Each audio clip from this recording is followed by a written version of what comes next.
Should you be fighting against the things that you don't want in your life in order to not have them, or should you be doing something else? That's the question that I answered today in a live stream that I want to share with you right now. Let's get started. My name is Angie Atkinson, and on this channel I offer free daily video coaching to help you discover, understand, and overcome narcissistic abuse in toxic relationships. I like to call it toxic relationship rehab. Does that sound good to you?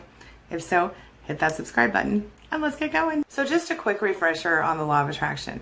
It's the same concept they talk about in the book The Secret, the book The Power, the movie The Secret. Basically, what happens is that whatever you're thinking about and focused on, you get more of that in your life. In a nutshell. So if you are constantly finding things to be grateful for, more reasons to be grateful pop into your life. If you're constantly fighting against something, more reasons to fight come into your life.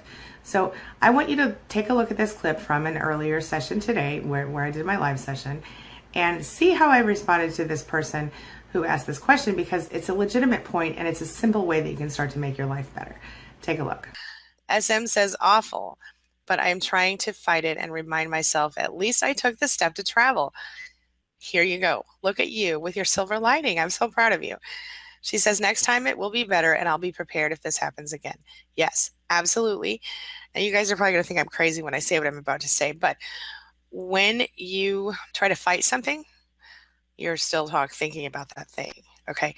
If you want to attract better things into your life, instead of thinking about fighting it, think about just being happy, just feeling better, just feeling good, and do what you need to do. Think about what you're grateful for. This moment, SM, when you are going through these moments, these painful moments where you're trying to figure it all out, this is the time that you've got to sit down with your notebook and your pen and write down 10 things you're grateful for and 3 things you love about yourself. In the morning, in the evening, and any other time you feel just like that, you should do it. And the reason I say this is because this is the time when you most need to change your vibration, okay? Whether you believe in the law of attraction or not, it works. What you think about, you bring about. And if you think about it hard enough, you could admit that probably any time in your life when you have focused on intentionally choosing to be happy, you've been happier than when you haven't. Is that fair to say? So what I would suggest to you is stop trying to fight it and start flowing in the rhythm of happiness and love from yourself. You know how to do it. It's part of who you are. Feel it from your heart. Write down the things you're grateful for, the things you love about yourself, and start staying focused on that. That is going to be a huge weight off your shoulders, and it's going to totally change your vibration almost instantly if you start it right away. When you fight against something, you, like I said, bring more reasons into your life to fight, right? Well, in order to overcome resistance in the law of attraction and get what you want, you have to stay focused all the time, or at least more than half the time, on what you do want. So if you created an intention and you did all the right steps and you opened your heart energy to it, you wanted it to be the right thing, you focused really hard on it, and nothing happened or something bad happened, you probably think, well, that stuff doesn't work, that law of attraction stuff. But the thing is, whenever you fail to manifest something that you want, whenever you don't get what you want, it's because you're not matching the vibration that you're sending out into the world to what you want. It doesn't match the intention. So in the case of fighting against something, same deal. So without even realizing it, you are asking the universe to give you what you're fighting against. So don't feel the need to fight. I want you to flow. Go with the flow. And what I mean by the flow is don't just let life happen to you, but stay focused on what you want, not what you don't want. And remember that as you flow into your future, you get to decide what that looks like. And you can sort of order it up from the catalog of the universe by intending and manifesting through intentional vibration management. All right? I want you to think about it. So what'd you think? Do you agree or disagree with what I said to this person? Why did the narcissist choose you? Narcissists and other negative types of people take advantage of us. They drain our energy. They take our kindness without bothering to give us anything back for it. Whether you're dealing with an addict, an abuser, or just a straight up narcissist, your boundaries get disrespected. You deal with blame, criticism, and you're made to feel so bad about yourself that you don't even have the energy to leave sometimes, right? So what is it about you, my friend? What is it about you that creates such an attraction to narcissists? Why are narcissists so attracted to you? That's what we're talking about today at queenbeing.com. Let's get started. My name is Angie Atkinson, and on this channel I offer free daily video coaching to help you discover, understand, and overcome narcissistic abuse and toxic relationships. I like to call it toxic relationship rehab.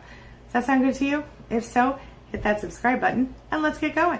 So, let me guess. You're someone who is kind of really compassionate by nature, right? You really care about other people. Do you kind of feel other people's pain and joy and any kind of emotion that someone else puts out there? Well, here's the thing. If you can relate to that, it makes sense that narcissists are attracted to you. You are someone who feels such strong love for people in the world and so much compassion. It's an intense combination, and it makes you want to give to people. It makes you want to help people, take care of people a little bit, right? A lot of times when people meet you, they're probably really amazed by your love and understanding, maybe your lack of judgment, or at least that's how it used to be before you met your narcissist, right?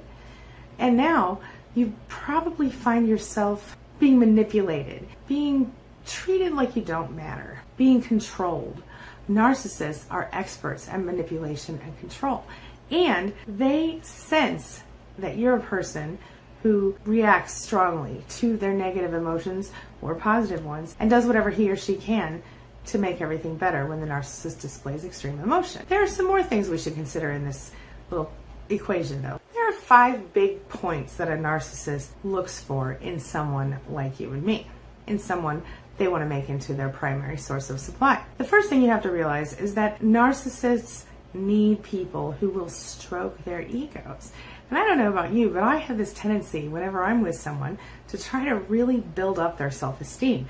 I really want my person to feel really good about me and him or herself, okay? So anyone in my life, my husband, my children, every person I've ever dated, my friends, I work really hard to try to help build up their self-esteem. It's just part of who I am, right? Well, if you're like that at all, or you have similar qualities to that, that's very attractive to a narcissist. The thing is, the narcissist's ego is surprisingly fragile. It's something to be aware of and be careful with. It's hard to not be yourself, though, isn't it? A narcissist wants someone they can count on. They like to say things like, "Oh, you're my rock," or they want someone steady and strong. A narcissist tends to be unpredictable. They tend to be outlandish. They tend to have big fantasy worlds they live in. They want someone they can count on to take care of them. They need that parent type relationship on some level with everyone. The next thing you want to think about is that narcissists want someone who has empathic qualities. They want someone who will take care of their needs. And that's one of the things they look for at the beginning of the relationship. They will display some extreme emotion or do or say something that makes it clear that they feel a certain way, and they watch for how you respond to that. Do you take care of their emotions, or do you just ignore them and move on? The next thing they want is they really enjoy smart people. A narcissist doesn't want to be with someone stupid. They want to be with someone who they can show off on their arm. They want to be with someone who can make them feel smarter themselves. They have a really interesting way of taking away from your personal energy and pretending it's their own. I like to say they like to stand in our light sometimes. You feel what I mean? And finally, the narcissist needs someone who is self-sufficient up to a point. If you're not already there, they help you get there very quickly by emotionally isolating you. They isolate you not only from other people, but also from themselves by saying that they don't understand your problems, or the things that you talk about aren't legitimate or real, things like that. And then the fact is that narcissists take any insecurity that you might have in your life and they use it against you. So what they do is, if they find out, oh, I'm insecure about the fact that I wear glasses, let's say. I'm not. But let's say that I were. A narcissist might start, if it were a husband narcissist or, someone I was dating or whatever, this person might say something like, "Oh, I just love how faces look without glasses. They're so beautiful without glasses. It's too bad you have to wear glasses. I bet you're really pretty under there." Things like that. So whatever the insecurity is that you happen to have, they're going to take it, twist it, and poke it in the back of you like a knife. You know what I'm saying? They're very vindictive, and they will hurt you on purpose because they can. So you'll get exploited in that way. Any type of insecurity you have will be exploited by the narcissist in order to further get what they want. What you get out of that then is you get someone who might be fun sometimes. You get someone who might make you interested, somebody who might look good, or somebody who might be good in bed, or none of those things. You get a narcissist. Because regardless of whether or not they have those qualities or any qualities that you do enjoy, which I'm sure they probably do at the beginning at least, by the time you get to the point where you're in the devalue and the discard phases, you're not getting any of that. You're getting the ugly side only, none of the good things, and it's miserable. Or at least it goes like this. At the beginning, there's like, oh, everything's wonderful. And then it kind of goes like, here's the good stuff, here's the bad stuff. Kind of goes like this, kind of goes like this. And pretty soon you realize you've got all this bad stuff and like 5% good stuff. It's not enough. It's not enough. And then you feel stupid. But you're not stupid. I want you to watch a video that I did called, This is Why Something About Very Smart People Can Be Gaslighted. Everybody can be gaslighted, even and especially very smart people. And there are some good reasons for that. So I want you to watch that video. But what it comes down to is that we get sucked in. We think, oh my gosh, I finally found someone who gets me, or someone who excites me, because they mirror us and they figure out what we want and they become it during the love bombing phase. But then we find ourselves broken and we find ourselves feeling lost and drained and like we've got nothing left. And ultimately we end up feeling less secure in ourselves than we ever have, and we end up thinking we're worth nothing. So how can you avoid narcissists in the future? One of the first things you can do is ask the person you're dating for something you need or want during the beginning of your relationship and see how they respond. So, for example, let's just say that there's a movie you really want to see. Mention it to the narcissist and see if he or she makes it a point to, make sure you see the movie. Maybe they want to go with you, or see how they react. If they just, oh, that's interesting, and then they never do anything, try another thing. Try, oh, I'd really like to, go to this restaurant sometime. Or if you're going out to eat right then, say, hey, I heard about this great restaurant, and can we try that? See how they respond. A narcissist generally will think of a reason and a way to make it not about you. Now, sometimes during the love bombing phase, there will be some give. But remember, it's really easy to be fooled because sometimes narcissists are really good at giving. But the catch is that it's got to be something that they want to give. Believe it or not, a narcissist is not always going to be very interested in someone who makes sure they get their own needs met. So if you can make sure that you get your needs met from the beginning of a relationship, chances are you won't, if they're a narcissist, it won't work out and they won't stick around. Another thing that you need to do is make sure that you have your deal breakers. So decide ahead of time what things are acceptable to you and what things are not in a relationship. For example, I have deal breakers even now in my marriage. And the deal breakers are, number 1, don't cheat on me. Number 2, don't hit me. And number 3, don't hurt my kids in any way. If those things are violated in my relationship, I'm out without discussion, and it is a known fact in my relationship. The same thing applies to you. You should have your deal breakers, whatever they are. What are your deal breakers? Tell me in the comments below. Don't compromise your values for anyone, not in the beginning of a relationship or ever, especially if those are really intrinsic things, really things that are important to you. Don't allow yourself to ignore red flags. You want to give the benefit of the doubt, but don't be too permissive with that. Don't be too flexible. And what I mean is, if you, let's say you're a vegetarian and you can't stand the idea of eating, dating anyone who eats meat, which means you wouldn't be able to date me, but we're cool, right? Anyway, so you are a vegetarian. You've told everybody, you know what? I don't date people who eat meat. And everybody's cool with that, right? Well, watch what happens. What they do is they'll start to sort of push your boundaries slowly, right? So in this case, if you say, I'll never date anyone who eats meat, and this person, orders a salad and then they order a steak on the side on the first date and they go, what? I'm eating salad. And you like them so much that you're like, okay, well, I'll let you eat your steak, but I really don't like people who eat meat. Can we not eat meat again?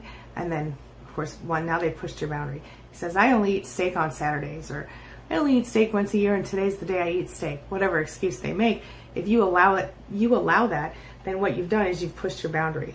And so make sure you maintain your boundaries. That's an important part of this whole deal of avoiding a narcissist, narc repellent, or whatever you want to call it. And finally, I've said this a bazillion times, but finally, let me say it. Don't commit yourself too fast. Make sure you take plenty of time. If you're dating somebody, you can't tell if they're a narcissist, but you really like them or whatever, because it's really hard to see a narcissist during the love bombing phase. Would you agree? But this is a red flag. If they're telling you they loved you within 2 or 3 weeks, if they tell you they see their children and their future children in your eyes, or they start talking about, what if you had my last name or I had your last name, or whatever, marriage. Think about these things. Give yourself time. Make yourself wait a certain amount of time before you commit to this person. And if sex is something that makes you feel really connected to someone, wait a while on sex, okay? Because I know that for a lot of us, sex is a very big connector. It makes us feel connected to a person. And so if you're one of those people, make sure that you don't have sex too early. Give yourself, some people say 6 dates is a good amount of time. Some people say longer. Some people say less. Do whatever feels right to you. Make sure that you protect your heart, that you keep your mind open and aware. I don't want you to shove someone off just because they have lettuce in their teeth or something, right? But I don't want you to just accept every single little infraction. Something like lettuce or spinach in a person's teeth is no big deal. It's, unless maybe they refuse to remove it and they add some more in there. I mean, that would gross me out, I gotta tell you. But someone who violates your personal ethics, someone who asks you to do the same, someone who makes you feel less than, small, not good enough, someone who makes you wait for them or doesn't show up when they say they will, someone who lies to you, these are the people you need to watch out for. Be careful, have standards, but don't be so rigid with small things that you miss somebody really good. Does that make any sense? And how happy are you? How miserable are you? As you're going through narcissistic abuse, so often you realize that you're miserable, and that's what leads you to finding the truth about your abuse and discovering the mess that you're in. But as you go through it, you need to consistently reassess your happiness level, because you may find that you need to make some changes in your life to make your life better, whether it's regarding the narcissist or not. So today we're going to take a personal happiness assessment test together. That's what we're talking about today at queenbeing.com. Are you happy, and how can you find out, and what can you do about it if you're not? Let's get started. My name's Angie Atkinson, and on this channel I offer free daily video coaching to help you discover, understand, and overcome narcissistic abuse and toxic relationships. I like to call it toxic relationship rehab. Does that sound good to you? If so, hit that subscribe button and let's get going. So before we get started, I want to let you know, check the description down below and you will be able to download a copy of this assessment for yourself if you need to, okay? All right, as we get started, I'm going to go ahead and show you the first part of the test, which came out of my live chat this morning. So get your pencils ready, grab a piece of paper or open up a text document on your computer and get ready to write down your answers. Here we go. So what I'm going to do is I'm going to ask you a question. There are 10 questions. And then I'm going to tell you 3 answers, A, B, and C. And you just write down or type down your choice for each question. And at the end, then I'm going to tell you exactly what that means. Question number 1, how do you feel about life? A, life is good. I have almost everything I want, and I have the ability to work for the things I need. B, life is okay. There's no major problem, but I don't feel really upbeat either. Or C, everything sucks.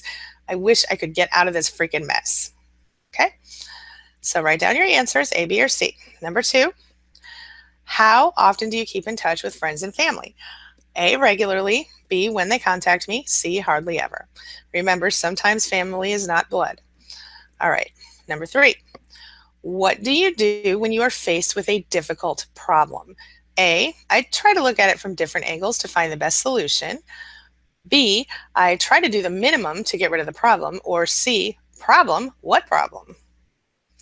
Number 4. So remember, write down A, B, or C for your answer. Number 4, how often do you exercise to keep fit? A, regularly. B, once in a while. C, hardly ever. All right. Number 5, do you have a 5-year plan, a yearly goal, a quarterly quota, or a daily task list, or all of the above? A, yes, and I refer to it regularly.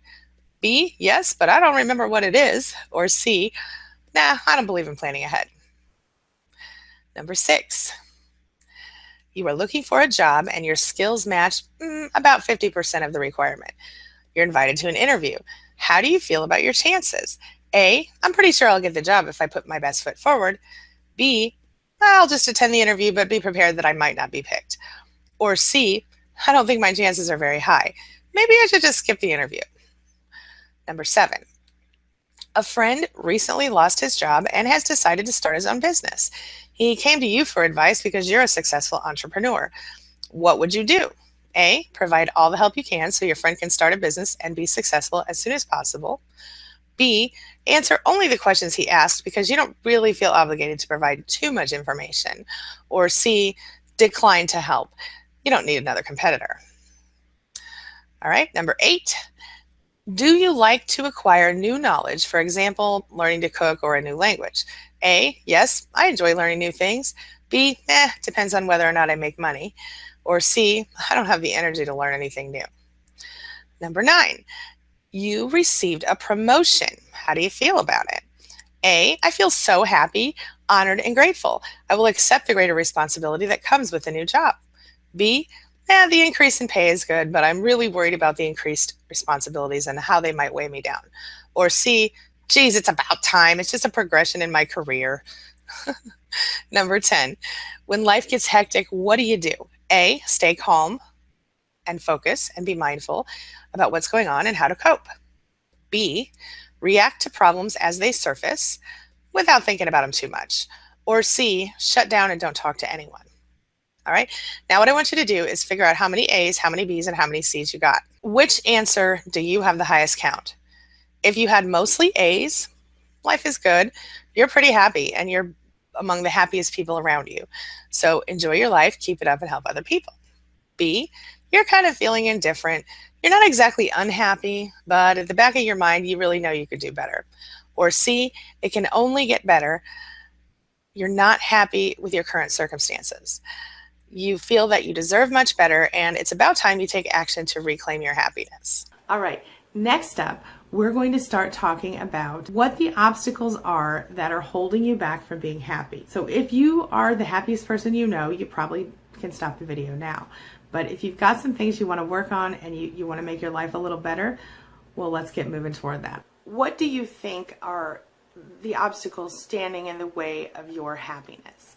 In this next section, we're going to talk about the possible obstacles in your way of happiness. The various factors that we're going to talk about are going to be presented to you in the form of questions. And while it might not be possible for you to answer all of them as we go, maybe one of these will help you because you hadn't considered it before. So as we go, provide an answer if you have them, provide a solution if you can think of one. And remember, if you need help with coming up with a solution, it can be a good idea to hire yourself a life coach or to talk to other people in your life, your friends, your family members, things like that. And if you're wondering, I do offer life coaching. You can go to queenbeing.com and look for the schedule button on the front page. Question number 1. Do you know what you actually want or need to be happy? What's your solution if you don't? Your answer and your solution. These are the things you're going to write down. Question number 2. Do you put any priority on your own happiness, or are you always worried about other people's happiness? For example, do you make time to do things for yourself that you actually enjoy?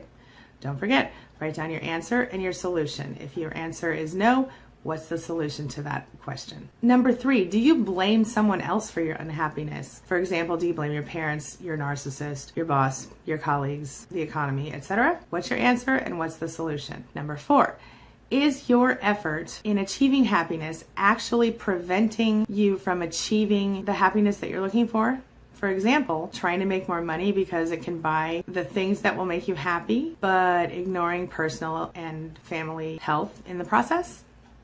What's your answer? What's the solution? Number 5, do you think that happiness gurus are happier than the rest of us because they're rich and famous and they know how to tell people to be happy, so it's easier for them to be happy? What's your answer and what's the solution? Number 6, are there inaccurate beliefs about happiness that are ruling our lives? For example, people are selfish and can't be trusted. You can only rely on yourself. Answer, solution. Number 7, do you put off important decisions or actions? For example, having a difficult conversation, sorting out your finances, etc. What's your answer? What's the solution? Number 8, do you have fears that if you appear to be happier than your peers, yourself will be rejected, you will be rejected? For example, you join in the gossip and the complaint sessions, so maybe that you fit in? What's the answer? What's the solution? Let me ask you a question. Do you think that these obstacles that you came up with here are valid? If they are, is it worth taking a closer look at what you can do to address them? That's all I'm saying. Next up, we're going to just discuss what actions you might take to achieve your happiness, just to kind of help you out as you move forward in your life. So what would it truly take for you to be happy? First of all, you need to be kind to yourself. Obviously, the most important step toward achieving happiness is to be kind to yourself. And I'm not talking about just being nice and being polite to yourself. I'm talking about unconditional, unrelenting, complete and total radical self-love, my friend. So let me ask you a question. Are you being too critical of yourself? Listen, a lot of our happiness starts from really being too A lot of our unhappiness starts from being too critical on ourselves. We beat ourselves up too much, especially when we've been with narcissists. Have you ever had thoughts that you're not good enough for a job, or too slow in reacting to challenges, or maybe you're not just witty enough in responding to arguments, or gosh, just you're not good at making decisions at all? Maybe you're not good at closing in deals or anything like that. Self criticism is a defensive mechanism that keeps us alert and safe, certainly. But because of what we've been through, we tend to overdose on it. And that, as you know, brings misery. So be aware of the chatter that's going on in your head and work to eliminate the negative self talk. Remember, treat yourself like a good mother would have treated you. So think about how you would speak to a child. Would you criticize a child in the same harsh voice that you criticize yourself? I don't think you would. I know I wouldn't. So let's be kind to ourselves, okay? It's all in your head. Let me ask you a few questions. How much negative self talk is going on in your head right now? And what's it saying? Can you replace it with positive and constructive ideas? Here's a quick exercise I give to my clients sometimes. Take a few minutes and write down all of the negative things that you think about yourself, and remember who said them to you or where those ideas came from. And then go back and look at the list again, and I want you to physically cross out each thing that was negative that came in your head, and I want you to replace it with an affirmation of what you actually want or what you actually believe to be true. So for example, if you tell yourself all the time, I'm so ugly, okay, I want you to cross that belief out, throw it out of your head, and start focusing on the fact that you are your own kind of beautiful, or you are your own kind of attractive, okay? And keep moving forward like that through each one. It can help. Now let's talk about appreciation and gratitude, all right? Being appreciative of events and people can definitely calm down your mind. It also provides you with a fresh view, a new perspective to see things at a different angle, okay? So as I tell you every single day, have a list of 10 items that you're grateful for. I suggest that you write them down, okay? And you're going to find more ways to be grateful every day if you do this. Now, don't forget, as a survivor of narcissistic abuse, it's really important to throw in those 3 things you love about yourself too. So I always tell everybody, write down 10 things you're grateful for and 3 things you love about yourself every single day. You can clarify your values too. Remember, when you live by your values, there will be no ambiguity and conflict, and therefore you're going to have greater peace of mind. It's a beautiful thing. So where are your values in these areas? Grab a pencil and write this down. I want you to decide what your values are in relationships, what they are in work, in family, in social life. What are your personal development values? What about leisure and money and community? Think about these things, each one of these things. How can you prioritize what matters in your life? For example, if you place great value on family and you believe that family often comes first, well, you're going to be happier with work decisions that allow you to be with your family more often, right? Here's a tip. Keep a journal of everything that you achieve, okay? Because no matter how happy and confident we are, there are always going to be moments where we experience unexpected setbacks. So keep a journal of achievements and browse through them during these times. It's really going to reaffirm your belief in yourself and help to lift your spirit. Next up, make your own happiness list. This is really fun. Many people do this. I do this, and I think it's a beautiful thing. Keep a list of all the little things that make you happy and kind of revisit the list for inspiration anytime you feel down. It's very, very helpful. So you can start with simple ideas like, taking a walk in the park, having a bowl of ice cream, helping the elderly neighbor next door with the grocery shopping maybe. Anything that makes you feel good, makes you feel happy about yourself, about your life. Include bigger goals too, like traveling to certain locations or hosting a big dinner party. And then I want you to think about something. Count the items that are on your list. If you do this and you list 3 things a day, you will have a list of 1,095 things in 1 year. That's amazing. So why would we do this? What's the significance? Well, first up, it's really not hard to find happiness in little things, right? It's kind of easy. And if you list lots of little things, they bring you so much joy individually. And when you put them all together, you realize life is pretty good, or it can be, right?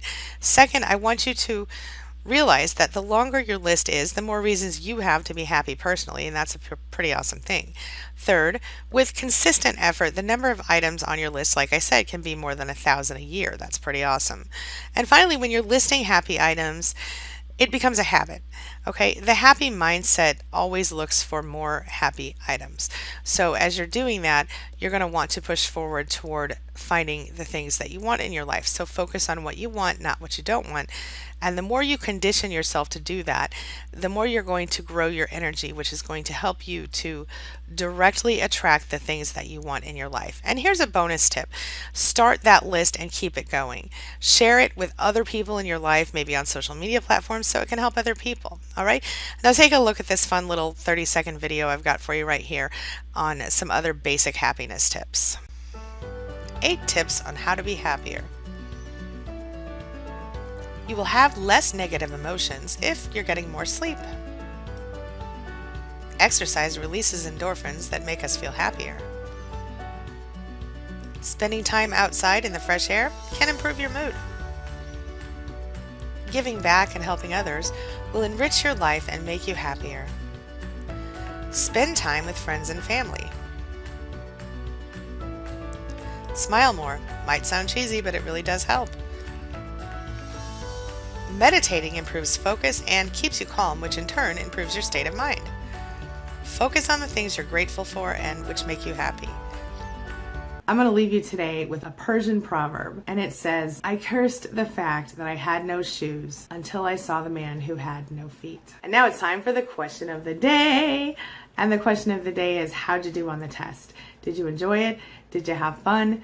Let me know your thoughts. Do you find yourself giving all you've got and someone in your life still wants to take more?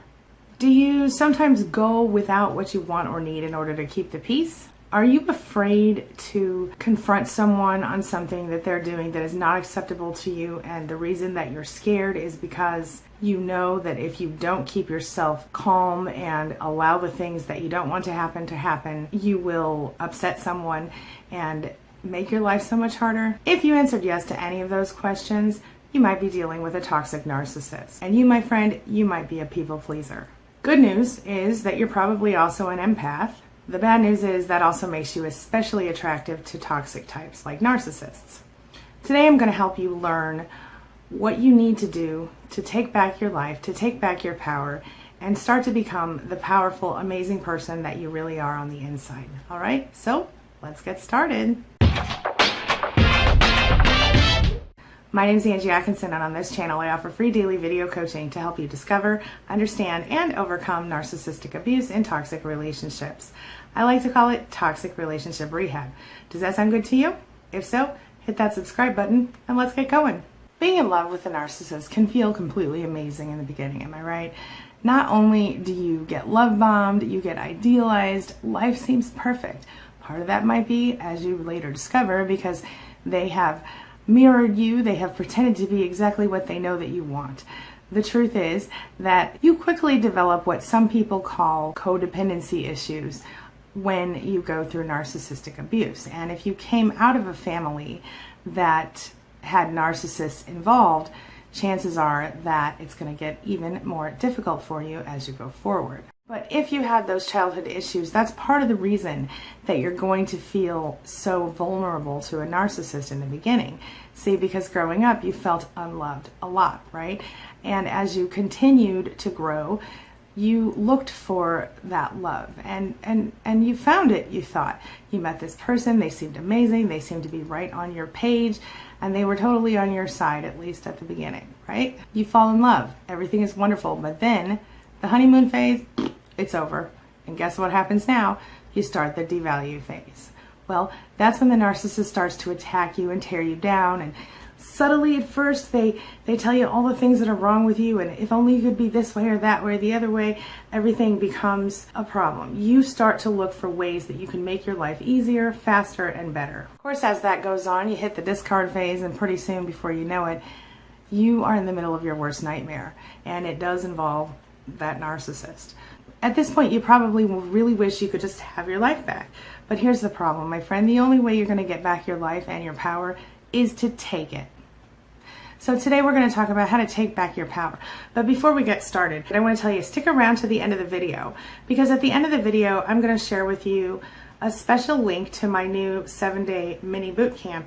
And if you use the link that I'm sharing here, you will get it for free. It's normally $17. Do you feel like you're pretty dissatisfied with your life right about now? Do you feel like, you're going along with the flow and you're kind of at everybody's beck and call and things are pretty crappy? They're not exactly what you thought. Do you often say to yourself, if I had known it was going to be like this, I'll tell you what, or, this is not what I signed up for, things like that. Your spouse, your boss, your kids, your dog, your cat, all these things are leaving you feeling a little overwhelmed. You feel powerless, or even worse, if you're sure that you've got a narcissist in your life, you probably feel completely out of control, completely powerless. But I have good news. You're not by yourself here. You're not alone. There are lots of people that feel that way. In reality, it seems to be kind of a regular modern life problem, even though technically less than 6% of the world's people, 0.6% of the world's people are actually diagnosed narcissists with NPD. So I'm just going to give you some quick tips on how to start taking back your power right now, all right?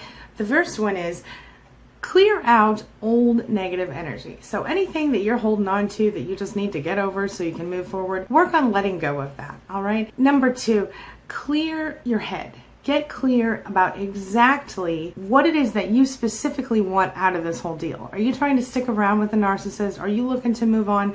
Start deciding how you want this to turn out. Next up, you need to believe that you can do this, and at the very least, suspend disbelief. Understand that if you continue on your current path without making a deviation, things are pretty much going to stay as they are. Is that what you want? If it is, great. If not, let's start to make some changes together. Number 4, you have to believe it so hard, know it so much, want it so much that you manifest it. So focus on what you want, not what you don't want. Don't allow yourself to be too upset or too worried about anything that you can't control. Because if you do, you're only going to draw more negative things to yourself, and you're not going to positively affect the situation anyway. Number 5, you're going to work on creating daily habits that are going to make your goal more of a reality. So whether that is just staying focused on what you want and not what you don't want, or taking actionable steps toward the goal, both of those things should come into play at some point. You need to start doing it. What are you waiting for? If your goal is to move out, take one step toward that today, all right? Start looking online for new places to live that maybe you can afford, or look for a job, or start writing the book that you've been meaning to write. Who knows? Maybe you'll be the next J.K. Rowling. This leads me to number 6, which is to really take action toward your goal, okay? So you're going to start with the focus on the right mindset, and then you're going to start taking action. So if you don't know what action to take, start with the mindset, okay? When you think about what you want and not what you don't want, you're going to naturally attune yourself to receive knowledge, to receive inspiration, to work toward what you actually want in your life and how you actually want things to work out. Finally, number 7, you've got to detach yourself from the outcome. What am I talking about? Specifically, you have to stop worrying about how this goal is actually going to be reached. How am I going to move out? Well, if you don't know right now, stop worrying about it. If your first idea is, I need to live in a house that's exactly as big and awesome as the house I'm in now, maybe you should stop thinking that. Maybe you should stop thinking about where you're going to end up and start focusing on what the goal actually is. So if the goal actually is, I want to get away from this abusive narcissist, then what you want to do is start to work on thinking about freedom, being free from the narcissist. Start thinking about being independent and strong and having your own home, whatever that happens to look like in this iteration of your life. Be open to the possibilities. Who knows? Maybe you'll get a phone call and, some apartment company will need a person to live in a free apartment and, take signups or something. Anything could happen. Don't continue to dwell on what isn't working for you. Start to focus on what you can control. The fact is that with these steps, you really can manifest anything that you want in your life. Some of the habits or the actions that you are going to want to take on to kind of help your manifestation, well, that might be things like practicing gratitude. Like I tell you every day, think of 10 things you're grateful for and 3 things you love about yourself. It might be about writing down your goals every day or creating little reminders for yourself that you are, in fact, manifesting what you want. You're meditating, you're practicing, you're forgiving, you're visualizing, you're focusing on what you want, not what you don't want. What do you want? Do you want inner peace? Do you want calm? Do you want a home that you feel safe and secure in? Do you want to be able to say whatever you want to say without anyone attacking you for it? Well, start focusing on those things. Always focus on what you want and not what you don't want. This is how you begin to take back your power from a narcissist. Spend every day, just a little bit of time every day, wondering, imagining, what's it going to be like when I'm free? How is it going to feel? I want you to feel the feelings of being free from the narcissist. I want you to feel how it feels to be able to say whatever you want without being attacked or criticized or minimized. I want you to feel what it feels like to have somebody actually listen to you and understand what you're saying and not like feeling like you're talking to a brick wall. There are certain things that you can do to make your life better starting right now. All right. Today, I want you to sit down and I want you to think about what specifically you want that end goal to be. And then I want you to start to focus on what you want, not what you don't want. Start to work toward creating action steps.